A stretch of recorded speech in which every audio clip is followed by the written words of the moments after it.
பெரியவர்களே, இயேசு உங்களை அழைக்கிறார். இயேசு உங்களை அழைக்கிறார். இயேசு கிறிஸ்து உங்களை அழைக்கிறார். இயேசு உங்களை அழைக்கிறார். நம்முடைய இருக்கின்ற நாட்களை வீணா கழித்து விடக்கூடாது. அவர் அதான் சொல்லுகிறார், நானே வழியும் சத்தியம் ஜீவனுமா இருக்கிறேன், என்னை அல்லாமல் வேறே தெய்வம் இல்லை. வருத்தப்பட்டு பாரம் சுமக்கிறவர்களே, நீங்கள் எல்லாரும் இடத்தில் வாருங்கள், நான் உங்களுக்கு இளைப்பாறுதல் தருகிறேன். இயேசு சொல்லுகிறார்.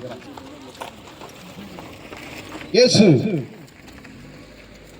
அவர் எப்படிப்பட்டவர், இயேசு எப்படிப்பட்டவர் என்று நாங்களும் அறியாத காலங்கள் உண்டு, நாங்களும் தெரியாத காலங்கள் உண்டு. ஆனாலும் இந்த நாட்களிலே இயேசு எங்களை தெரிந்து கொண்டார். இயேசு நாங்கள் அறிந்தோம். இயேசு எங்களை எப்படியாய் எங்களுக்கு செய்த நன்மைகளை செய்தது போல உங்களுக்கு செய்வார் என்று விசுவாசிக்கிறோம்.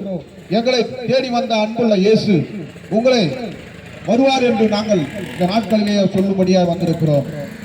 நான் இங்க பேசுகிறவன் எங்க பகுதியில ஒரு சாராய குடும்பத்தில் தான் பிறந்தேன்.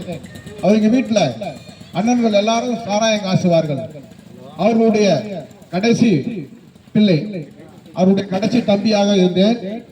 நானும் சில சாராயங்களிலே சாராயத்தை குடித்திருக்கிறேன். அது எல்லாம் ஒரு மனிதனுக்கு சந்தோஷம் கிடைக்காதுங்க. சினிமா பார்த்திருப்பேன், அதெல்லாம் சந்தோஷம் கிடையாதுங்க.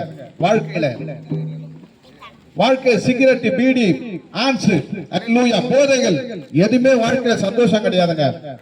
இயேசு என்ற மனிதனை தெரிந்து கொண்டால் உன்னுடைய வாழ்க்கை சந்தோஷம், வாழ்க்கையில சந்தோஷம், வாழ்க்கையில மாற்றங்கள் உண்டானது. நான் இயேசுவை ஏற்றுக்கொண்டேன், என்னுடைய வாழ்க்கையில மாற்றங்கள் ஏற்பட்டது. நான் பேசுகிற நான் ஒரு கார்பெண்டர் ஒர்க்காக வேலை பார்த்திருந்தேன். ஒரு சமீப காலத்திலே என் கை விரல் அடிபட்டதுக்கு இந்த கை விரல் கட்டான பிறகு எல்லாரும் சொன்னாங்க இதனுடைய செல் செத்துருச்சுன்னு. ஆனாலும் நான் உறுதியாக இயேசுவை நம்பினேன். அவர் எனக்கு அந்த செல் உயிர் படைப்பாய் கர்த்தர் உதவி செய்தார். நான் ஜெபித்தேன், ஆண்டவரே இந்த விரல் எனக்கு மீண்டும் எல்லா விரல்களை போல உதவி செய்யணும் என்று நான் ஜெபித்தேன். கர்த்தர் அப்படியா எனக்கு செய்தார். அல்லேலூயா. அநேக சாட்சிகள் எங்கள் குடும்பத்தில் இருந்ததுங்க, அநேக சாட்சிகள் சொல்லலாம். ஆனாலும் இயேசு ஒரு மனிதனை ஏற்றுக்கொண்ட பிறகு என்னுடைய வாழ்க்கையே மாறினது. என்னுடைய வாழ்க்கை குடும்பங்கள் மாறினது. என்னுடைய வாழ்க்கை மாத்திரமல்ல, என்னுடைய பிள்ளைகள் மாறினார்கள். என்னுடைய பிள்ளைகள் சந்தோஷமாய் காலங்கள் கடந்தது. அல்லேலூயா.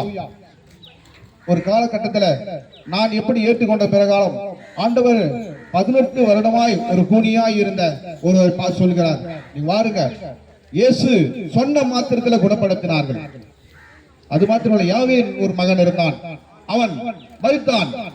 அவருடைய தாயாரோ அவர்களை சுற்றி உறவினர்கள் இருந்தார்கள். ஆனாலும் இயேசு சொன்னார், மகனே எழுந்து திடன் கொள்ளும் என்று சொன்னார். அப்படியா எழுந்து உட்கார்ந்தான். ஏன்னா இப்படிப்பட்ட சாட்சிகள் நாங்கள் வைத்திருக்கிற வேதத்தில் உள்ளதுங்க. அந்த சாட்சிகளை தான் சொல்லுகிறோம். இயேசுவை நம்புங்க, உங்கள் வாழ்க்கைகள் மாறும். உடைய பிள்ளைகள் மாறுவார்கள், உடைய பெற்றோர்கள் மாறுவார்கள், உடைய உடன் பிறந்தவர்கள் மாறுவார்கள். உன்னை உண்டாக்கினவர் அவர், எங்களை உண்டாக்கினவர் போல உங்களை உண்டாக்குவார் என்று விசுவாசிக்கிறோம்.